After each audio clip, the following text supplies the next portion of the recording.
Boa tarde. Hoje nós estamos no finalzinho desse capítulo, cujo título é Bem-aventurados os que são misericordiosos. Já falamos sobre o perdão, já falamos sobre a indulgência, né? As palestras foram dando sequência e hoje nós vamos comentar 3 itenzinhos um pouco delicados, né? Então a gente vai começar lendo aqui um trechinho desse livro, que é do próprio Sermão da Montanha, né? Que diz assim: se os teus olhos forem bons, os teus olhos são a luz do teu corpo. Se eles forem bons, todo o teu corpo terá luz, mas se eles forem maus, todo o teu corpo será tenebroso. Se, pois, a luz que há em ti são trevas, quão grande não serão essas mesmas trevas? Mateus, capítulo 6. Diz o refrão popular que os olhos são o espelho da alma. Isso quer dizer que nossas qualidades anímicas, nossas qualidades da alma, né, expressam-se ou dão-se a conhecer pela simplicidade ou pela má índole, com que olhamos e consideramos os outros, as coisas, os acontecimentos. Pessoas há que só têm olhos para enxergar o lado mau de tudo. Desconfiadas, vivem com medo de serem ludibriadas em seus afetos ou prejudicadas em seus interesses. Maliciosas, não confiam em ninguém, estão sempre a fazer mau juízo do próximo. Pessimistas, encaram os fatos da existência invariavelmente pelos seus aspectos menos felizes. E quando solicitadas a opinar sobre a conveniência de qualquer realização, só sabem desencorajar, desmerecer e demolir. Vendo unicamente o mal onde quer que pousem suas vistas, esperando constantemente o pior de qualquer evento, essas pessoas mantêm-se em sintonia com o astral inferior. Tornam-se, assim, vítimas daquilo que admitem, criam e nutrem persistentemente em si mesmas. É de suma importância que aprendamos a ver o bem em todos e em toda parte, para que o bem se manifeste e cresça em nossa vida. Acreditando no bem, mentalizando o bem e esperando apenas o bem, nossos dias transcorrerão tranquilos e ditosos, pois, como disse o Mestre, o que buscarmos acharemos. Sendo o universo criação de Deus, tudo é bom, tudo obedece a uma finalidade justa, útil e necessária, até mesmo o que nos fere e faz sofrer. Por isso, parece ser um mal, que converte-se em benefício para nossas almas, pois faz-a exercitar as virtudes que faltam, a paciência, a resignação, a fé, preparando-as para um futuro melhor. Não percamos tempo, então, na identificação do mal, ainda que a pretexto de fugir dele. Abramos os nossos olhos e estejamos atentos, para que nos apercebamos das centenas de oportunidades que se nos oferecem diariamente para a prática do bem. Hajamos sempre com sinceridade de propósito, onde estivermos, no lar, na rua, no trabalho. Procuremos ser solícitos para com os que nos odeiam, ajudando como e quanto nos seja possível. Se contrairmos esse hábito, não deixando passar uma só ocasião de servir, o ideal de tornar-se um instrumento pelo qual o amor de Deus possa chegar aos nossos irmãos. Todo o nosso ser será luminoso, irradiando simpatia, calor humano e felicidade. Teremos assim alcançado a glória de ser considerados filhos da luz. Perdão, meu nariz aqui, gente. Então vamos lá, nossa primeira perguntinha, né? E diz assim no Evangelho: é permitido repreender os outros, notar as imperfeições dos outros, divulgar o mal dos outros? E o item 19 diz: ninguém sendo perfeito, seguir-se-á que ninguém tem o direito de repreender o seu próximo. Cada um de vós deve trabalhar pelo progresso de todos e, sobretudo, daqueles cuja tutela vos foi confiada. Mas deveis fazê-lo com moderação, para um fim útil e não pelo prazer de denegrir. Neste último caso, de denegrir, né, a repreensão é uma maldade. No primeiro, é um dever que a caridade manda seja cumprido com todo o cuidado possível. A censura que alguém faça a outra pessoa deve ao mesmo tempo dirigi-la a si próprio, procurando saber se não está merecendo. Então, esse pequeno parágrafozinho do Evangelho, né, nos relembra sobre o dever de auxiliarmos no progresso de todos, né? Ele cita a questão da nossa responsabilidade sobre a família, sobre as pessoas que educamos, né? O que é muito diferente, o educar e o dar ordens, controlar, impor a sua vontade, né? Os pais que têm consciência, que têm um segmento religioso e uma orientação espiritual, eles não forçam os filhos às coisas. Eles explicam, eles amam, eles dão limites, né? Mas eles não se colocam naquela posição de comandantes que tem que ser obedecido à sua vontade, não importa por quê. Ainda mais as crianças de hoje, tão inteligentes, espíritos evoluídos, que vêm chegando ao planeta aí, né? Então, é a questão do bom senso, do saber dosar, né? Como que nós vamos passar para os nossos filhos, para as nossas crianças, para os nossos evangelizandos, as noções do bem, sem nos mostrarmos superiores, né? Valorizando cada individualidade, valorizando cada potencial que a criança traz, porque todos somos diferentes, não somos iguais, né? Bem, ele também fala aqui que a gente pode repreender o próximo se for para o bem de todos. Mais adiante a gente vai ver como, não é? E ele diz que denegrir nunca, nunca, nem que seja verdade. Não é de bom tom, não é cristão, Jesus não ensinou isso, que nós repreendamos ou falemos mal do próximo, né? Que nós lancemos a palavra contra o próximo. É lógico que nós não somos perfeitos, nós erramos, então em alguns momentos de invigilância, né? Nós metemos os pés pelas mãos e agimos erroneamente, sem consultar os outros, atacando, ferindo com a palavra, né? Porque não é só o ato físico que fere, mas a palavra também. Então a gente precisa sempre, ao acordar, fazermos a nossa prece, pedimos orientação, né? Ainda mais naqueles dias difíceis, de conflitos familiares, de enfermidades, né? E então, ele diz que educar é dever moral. Primeiro nos educarmos, né? E para depois, pelo nosso exemplo, a gente educar também o próximo, pela palavra, pela atitude, né? E o propósito maior, como ele diz aqui, é a nossa autocorreção, que é o próprio objetivo do Espiritismo, né? A nossa evolução moral, a nossa autocorreção. Aí o segundo item, que é o número 20, diz assim: será repreensível notarem-se as imperfeições dos outros, quando daí nenhum proveito possa ressaltar para eles, uma vez que não sejam divulgadas? Ele responde: tudo depende da nossa intenção. Fora mesmo inconveniente ver em toda parte somente o bem, e semelhante ilusão prejudicaria o progresso. O erro está em fazer-se que a observação redunde em detrimento do próximo, desacreditando-o sem necessidade, ou dar à expansão um sentimento de malevolência e a satisfação de apanhar o outro em falta. Aí a gente interrompe aqui um instantinho para relembrar uma historinha que eu acho que a maioria conhece, né? Que chama assim o crivo das três peneiras, né? Era uma historinha que diz que um mestre caminhava com seu discípulo e o seu discípulo chegou para o seu mestre e falou assim: mestre, eu tenho uma coisa para te contar. Tenho uma coisa para te contar. Aí ele: o que é, meu filho?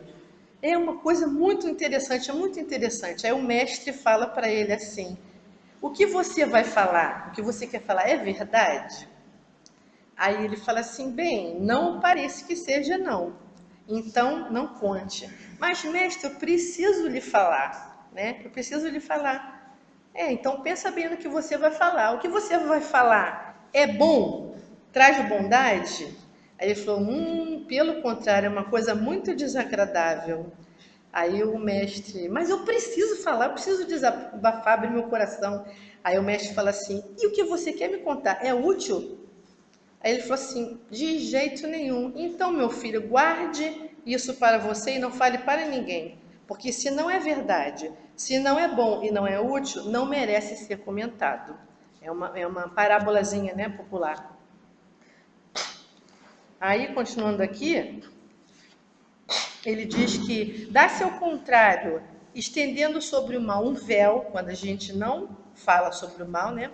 Para que o público não veja, aquele que note os defeitos do próximo, faça isso em seu proveito pessoal. Para quê? Para exercitar o que ele reprova nos outros, né?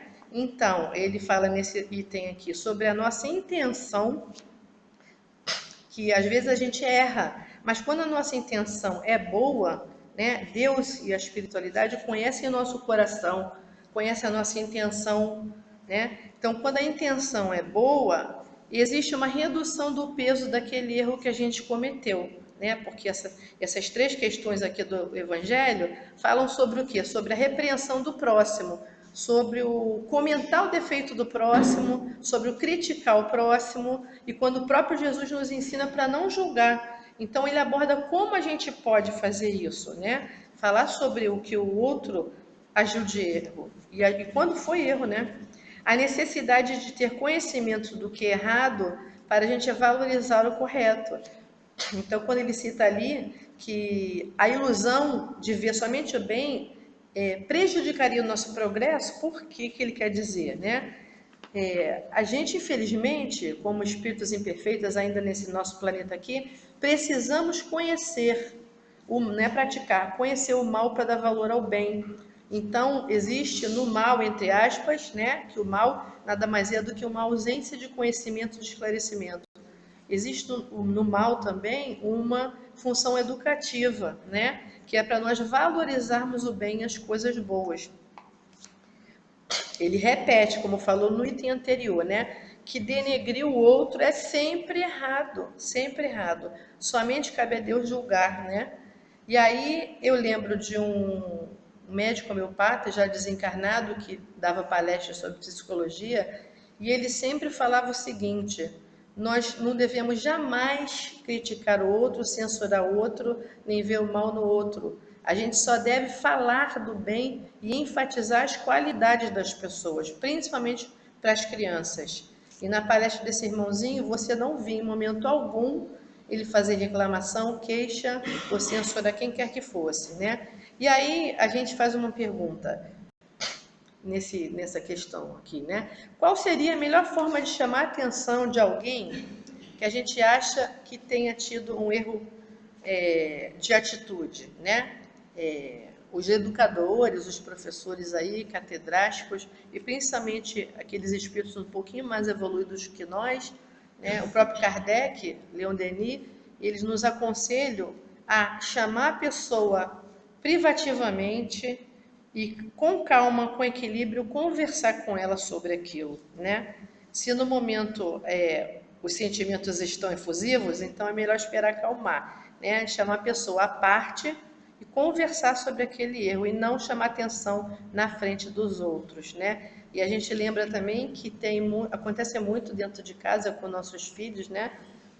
Às vezes na escola também, uma criança, que é uma criança, né? Comete um erro, né? E o professor ou o pai, na mesma hora, ele vai dar um grito, né? Briga com aquela criança ali, diz que ele errou, né? Às vezes usa palavras até desagradáveis, né? Para falar, você está errado, você é mal, você é isso, você é aquilo, né? E o que que ele faz? Ele está humilhando aquela criança ali. A criança errou, errou. Mas até para chamar atenção, a gente tem que ter bom senso, sensibilidade para poder educar. Porque senão a gente está piorando, a gente pode até provocar um trauma naquela criança, né? Ou uma raiva, uma ira, né? E o que que a psicologia ensina a gente fazer? Ao invés de exaltar e ressaltar o erro daquela pessoa ali, a gente tem que enfatizar a virtude oposta àquele erro, o que Jesus fazia, né? A gente não via ele falando de ódio, de raiva, a gente via ele fazendo o quê? Enfatizando o amor, a paciência, a benevolência, né? Isso é tão difícil para nós, porque nós viemos de uma cultura, né, que já tem esse hábito de apontar o dedo, de botar o dedo na cara, de querer controlar, de querer criticar outros, achar que está sempre certo. A gente vem de uma cultura assim.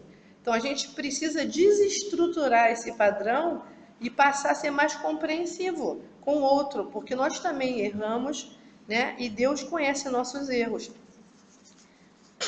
Então ele termina esse item falando o seguinte, é que nós precisamos refletir sobre aquele mau ato, né?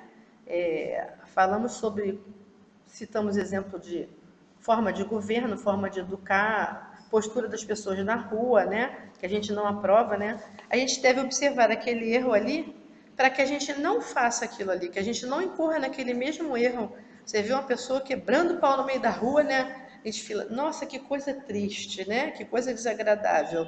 Mas se a gente não vigiar, se a gente der bobeira, daqui a pouco a gente está fazendo a mesma coisa. Ainda mais que as energias, elas se propagam. Se a gente fala do bem, a gente é fraterno, tenta fazer as coisas com boa vontade, direito e tudo, né? A gente irradia uma energia e uma postura correta, mesmo que a gente possa não estar nem muito bem num dia ou no outro, porque nós temos os nossos problemas individuais, não é? Mas a nossa postura, a nossa atitude do dia a dia demonstra para as pessoas que a gente busca a paz, a gente busca o entendimento, né?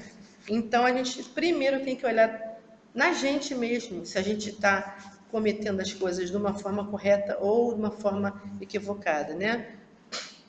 E ainda mais que nós que somos espiritualistas, espíritas, sabemos que não podemos esconder nada de Deus nem dos espíritos, né?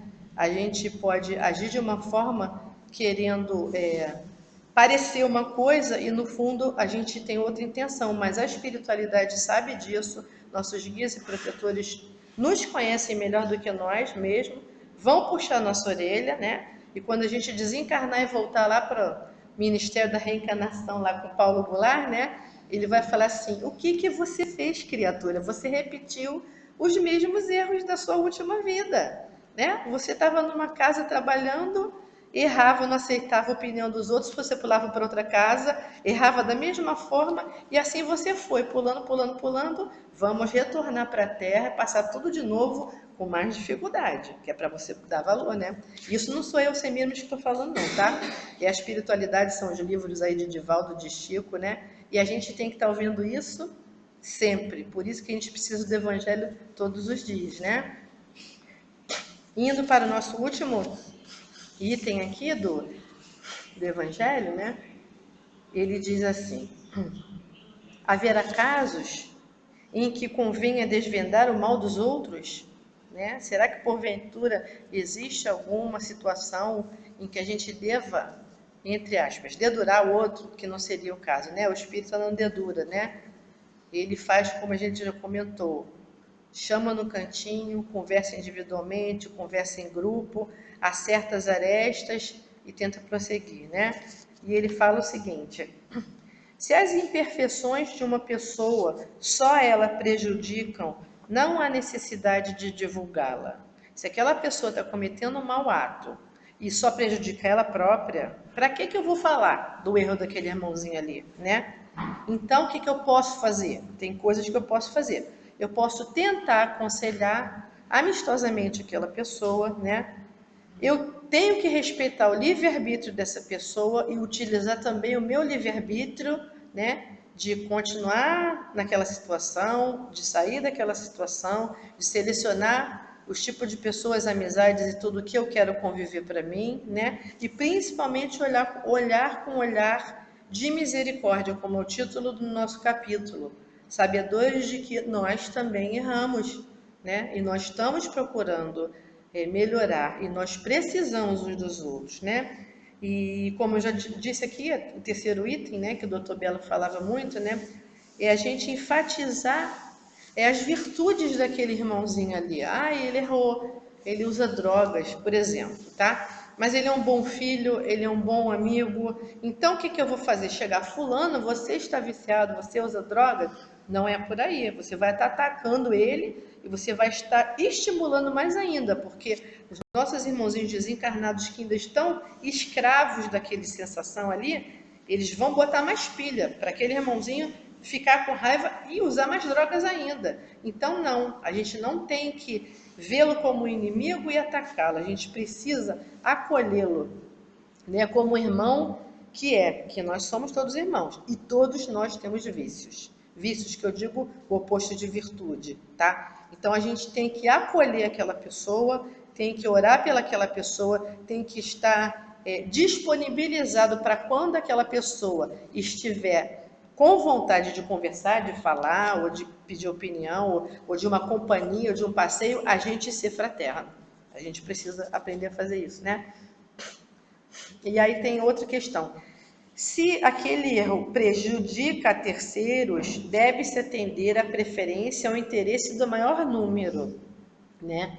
Então, se uma pessoa comete um ato errado, né, e prejudica a maioria do grupo, aquilo ali, então deve ser levantada aquela questão, sempre com uma conotação de educação e de fraternidade, mas precisa ser levantado, porque é melhor que erre uma pessoa só, isso são palavras do Evangelho, do que erre o grupo inteiro, do que erre todas as pessoas, né? Então é necessário haver o diálogo sempre, né? E também escrito no Evangelho, né? Desmascarar a hipocrisia e a mentira pode constituir um dever, pois mais vale caia um homem do que muitos serem vítimas. Palavras de São Luís, Paris, 1860. Esse é o tópico, né? O finalzinho desse item 22. Né? Deixa eu ver se eu esqueci de alguma coisa aqui. Então, é muito difícil, é uma situação difícil chamar a atenção do outro. Tem pessoas que já têm o dom natural de educar, de corrigir, né? Com brandura, com equilíbrio. Tem outros irmãozinhos ainda que, muitos, infelizmente, né? Que tem aquela coisa do mando, do controle, então são como leões, né? Sobre cordeiros. E não perdem uma oportunidade de levantar a voz, de gritar, de apontar. Isso é muito triste, né? E nós estamos dentro de uma religião espírita, espiritualista, seja ela qual for, para a gente aprender a se educar, se equilibrar, se modificar, até porque a gente pretende ter uma companhia espiritual, né? De espíritos bons, espíritos iluminados, né? Espíritos benevolentes. E como a gente começou no início aqui da nossa reuniãozinha, né? Falar sobre o bom olhar sobre as pessoas, sobre as coisas, a gente precisa desenvolver na gente a nossa visão otimista e benévola sobre tudo. Porque se a gente ficar mentalmente, às vezes a palavra, a boca não fala, mas se a gente ficar mentalmente olhando tudo em volta, analisando, avaliando e julgando o tempo todo, sem pensamentos, sem emanações de bondade, de compreensão, nós estamos atraindo para a nossa psicosfera irmãos desencarnados na mesma condição, pela lei de afinidade, né? Os grupos se reúnem pela lei de afinidade e os espíritos se aproximam de nós também pela lei de afinidade, né? Se você gosta de música clássica, você não vai entrar num barzinho para escutar funk. Estou dando um exemplo, né? Não estou dizendo o que é melhor, o que é pior, né? Então, o Espiritismo está aí com todos os seus livros, todas as suas literaturas, com a diversidade de pessoas, né? De palestrantes que colocam, cada uma coloca com enfoque diferente, com um palavreado diferente. Eu nem levantei hoje que eu estou com problema de coluna, vocês me perdoem, né? Então, a gente precisa aproveitar essas oportunidades de estarmos juntos, de conversarmos, de esclarecermos as nossas dúvidas, né? E principalmente refletir no que a gente lê, no que a gente ouve, no que a gente assiste, né? O quanto a gente está cultivando em nós todas essas virtudes que Jesus nos legou há 2000 anos e nós ainda não aprendemos, né? Então, o irmãozinho comete um erro, vamos pensar 2, 3 vezes antes de falar, antes de apontar, antes de criticar. Primeiro de tudo, orar pelo equilíbrio do irmão, pela aquela atitude que foi cometida impensadamente ou impulsivamente, né? Ou até atuada por outros irmãos desencarnados, né? Que no momento de invigilância.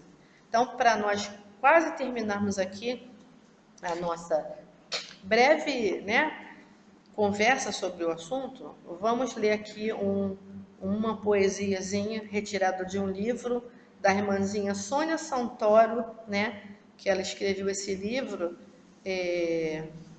Árvore do Divino Jardim é o tema desse poema, né? Dirigido aos grupos espíritas. Foi um grupo em especial ao qual ela pertence e na homenagem de 44 anos dessa casa, em 26 de agosto de 2006, né?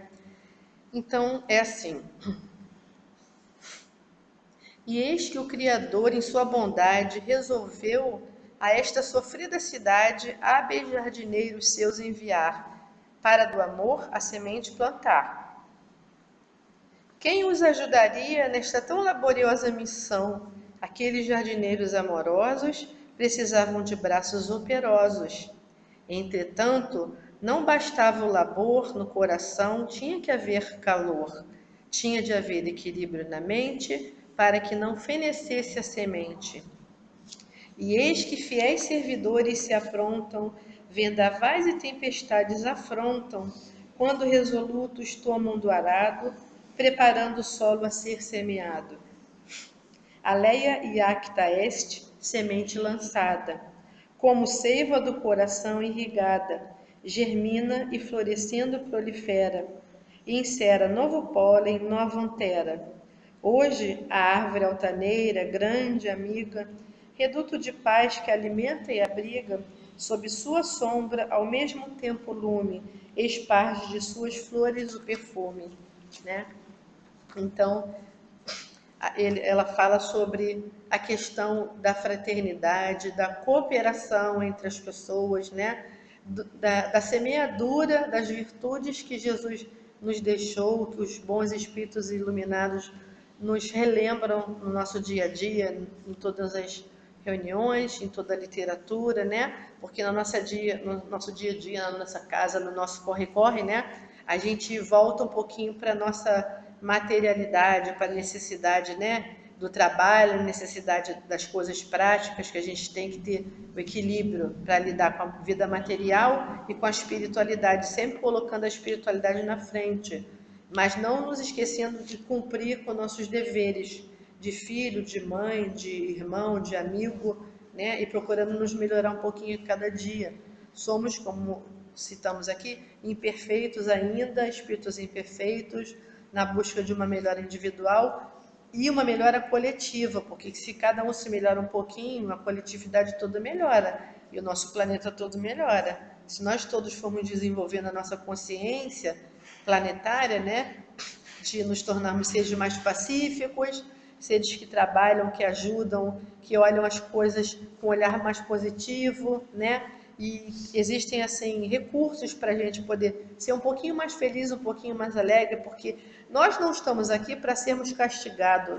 Nenhuma das adversidades que nos acontecem são punições divinas. Pelo contrário, são provas, expiações, situações que nós escolhemos ao planejarmos a nossa reencarnação, né? Às vezes a gente se sente fraco perante aquela prova ali, né? Mas a gente que escolheu aquilo, então é necessário a gente enfrentar, não adiar, não postergar, né? Mas podemos e devemos sim usufruir das alegrias que a vida nos dispõe, né? Das boas músicas, das boas amizades, dos bons passeios, da natureza, né? Da alegria, da ingenuidade, da espontaneidade das crianças, porque nós nos tornamos adultos e às vezes ficamos um pouco sérios demais, esquecemos de brincar, esquecemos de fazer graça das nossas próprias imperfeições, né? A melhor coisa que tem é a gente brincar. É o sério na hora do sério, né? Mas vamos brincar o resto da hora, né? Senão ninguém aguenta. Ninguém é de ferro, né? Então, para terminar aqui, a nossa palestrinha. Não, tudo bem, a gente. Né, vamos ler também um trechinho aqui que diz assim: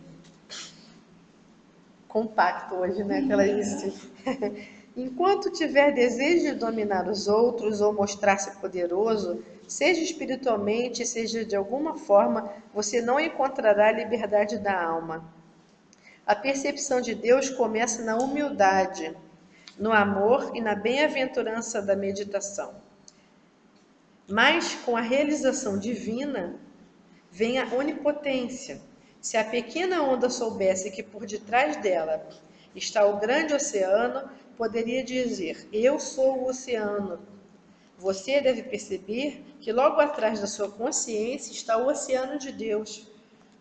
Durante a crucificação, Jesus poderia, com o olhar, ter reduzido os inimigos às cinzas, mas ele não fez isso. Em vez disso, ele os perdoou. Essa é a natureza divina: paz, amor, humildade, onipresença, onisciência. Quem se unifica com Deus não tem necessidade de provar a si ou aos outros a extensão do seu poder. Intimamente sabe que tem todo o poder a seu comando, nada precisa temer, mas só usa o seu poder quando Deus assim ordena. Isso aqui é de Paramahansa Yogananda, né? Que é um espírito oriental, foi um grande mestre, e os nossos irmãos orientais nos ensinam o seguinte: nós ocidentais, nós nos preocupamos demais. Se a gente tem uma crença na divindade, na existência de um Pai Criador, amoroso e bondoso, nós não teríamos necessidade de nos preocupar, né? De ficarmos ansiosos, aperreados, apavorados, supondo, meu Deus, eu não tenho como solucionar esse problema. Aí a gente se agita, a gente se desespera, a gente se desequilibra, quando o que ele fala aqui é o contrário, né? Nós somos uma gotinha no oceano. Se nós somos espíritos imortais, escolhemos as provas pelas quais passaremos, né? E confiamos no Pai Criador, nós precisamos aprender a imitar os orientais no que eles falam de se entregar à divina providência, deixar as coisas acontecerem, né? Nos pacificarmos, tem o recurso da meditação. Quantos de nós, na hora de dormir ou em outros momentos dirigindo, tenta escutar uma musiquinha e não consegue se concentrar na música? Vem aqueles milhões de palavras na nossa mente, né? E isso cansa, gente, a nossa parte emocional, cansa o nosso espírito, né? Então, é um recurso bacana a gente aprender a se concentrar, aprender a esvaziar a mente, né? E aprender a se envolver com uma atmosfera e focar numa coisa só. E é isso que a gente vai fazer um pouquinho agora, para ninguém dormir, né? Se dormir também não tem problema. Vou pedir a todos os irmãozinhos que fechem os olhos, tá? Que a gente vai fazer uma pequena reflexão aqui. Soltem os seus bracinhos, as suas pernas, relaxem mesmo. Se dormir não tem problema, tá? E no final vamos cantar uma música, quem souber pode acompanhar, tá? Então, quem tá de olho aberto ainda, ó, eu não vou sair daqui. Eu não sou tão bonita assim, não precisem ficar olhando para mim. Então, vamos fechar os nossos olhos físicos para que a gente possa tentar captar um pouquinho da beleza da espiritualidade, né? Vamos respirar fundo, fazer uma respiração lenta e profunda. Inspirando, expirando, colocando para fora todas as preocupações, todas as inquietações, todos os desentendimentos. Inspirando novamente, inspirando essa atmosfera de paz da Casa Rita de Cássia, com todos os seus benfeitores, visualizando um céu muito azul, celeste, cheio de nuvens brancas, frescas, acolchoadas, onde nós imaginamos nos deitarmos em uma nuvenzinha dessa. Aquela nuvem confortável, branca, fofinha, macia. E nessa posição, nós soltamos nossos braços, nossas pernas, nosso tronco. Nos sentimos um pouco mais leves, seguros de que estamos sendo amparados pela espiritualidade, pelos nossos anjos da guarda, mentores. Novamente inspiramos profundamente, expiramos e nesse momento entregamos ao Pai Criador todas as nossas preocupações e dúvidas, para que Ele e nossos amigos nos envolvam em fluidos de cura, em fluidos de paz, em fluidos de calma. E nos infundam uma fé inabalável, uma tranquilidade, uma certeza de que tudo está na vontade do Pai, que não cai nenhuma folha de uma árvore sem a sua permissão, que nós fomos criados para a felicidade, que nós devemos buscar a felicidade, que nós precisamos buscar o convívio pacífico, a nossa melhora individual, que nós podemos e devemos de buscar fazer aquelas coisas que nos aprazem, que nos fazem sentir bem, e que todos nós possamos, a cada dia, no início do dia, agradecer a Deus pelas infinitas oportunidades, pelos infinitos presentes que recebemos em cada dia, o presente da vida, da saúde, da família, dos amigos, do trabalho, da própria espiritualidade, que possamos transcorrer o nosso dia fazendo nossas atividades de uma forma pacífica, de uma forma amistosa, sempre com diálogo, evitando a má palavra, exaltando as virtudes, o companheirismo. E ao final do dia, possamos deitar como nessa nuvem, colocar a nossa cabeça no travesseiro, agradecidos, aliviados pelo cumprimento de mais um dia físico aqui na Terra, porque a nossa vida é infinita, né?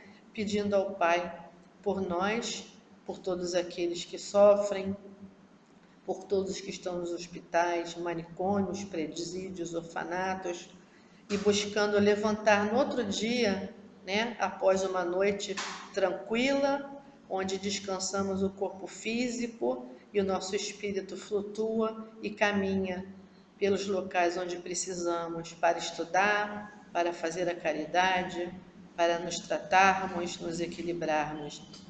E um novo dia, levantemos com o nosso pezinho direito, mais uma vez buscando o alimento do Espírito, que é a oração, que é a prece, para que possamos cumprir dia após dia a nossa caminhada terrena, a nossa evolução, como pequenos grãozinhos de areia que somos na imensidão que é o nosso Pai Criador, Deus.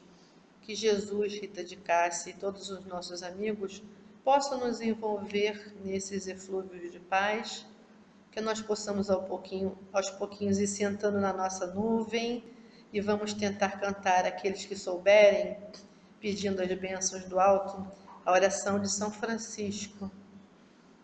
Senhor, fazei-me instrumento de vossa paz. Onde houver ódio, que eu leve o amor. Onde houver ofensa, que eu leve o perdão. Onde houver discórdia, que eu leve a união. Onde houver dúvida, que eu leve a fé. Onde houver erro, que eu leve a verdade. Onde houver desespero, que eu leve a esperança. Onde houver tristezas, que eu leve a alegria. Onde houver trevas, que eu leve a luz. Ó Mestre, não estou escutando vocês. Fazei que eu procure mais consolar que ser consolado, compreender que ser compreendido, amar que ser amado, pois é dando que se recebe, é perdoando que se é perdoado, e é morrendo que se vive para a vida eterna. Graças a Deus, que possamos carregar conosco, né, todos esses eflúvios de paz, que a nossa irmãzinha Marisa, que não se encontra aqui fisicamente, mas faz aniversário hoje, possa receber, né, toda essa paz, essa harmonia. Se algum irmãozinho quiser perguntar alguma coisa, colocar alguma coisa, comentar, porque nós hoje, sem querer, fizemos um compacto e acabamos 15 minutos antes do tempo, né? Aí deixa as perguntas para o final. Pode ser. Também a gente adianta tudo mais um pouquinho, né? Então, Deixa as perguntas. Se alguém quiser fazer alguma pergunta, no finalzinho, né? Para não atrapalhar essa sessão. eu pensei que você quisesse que cumprisse até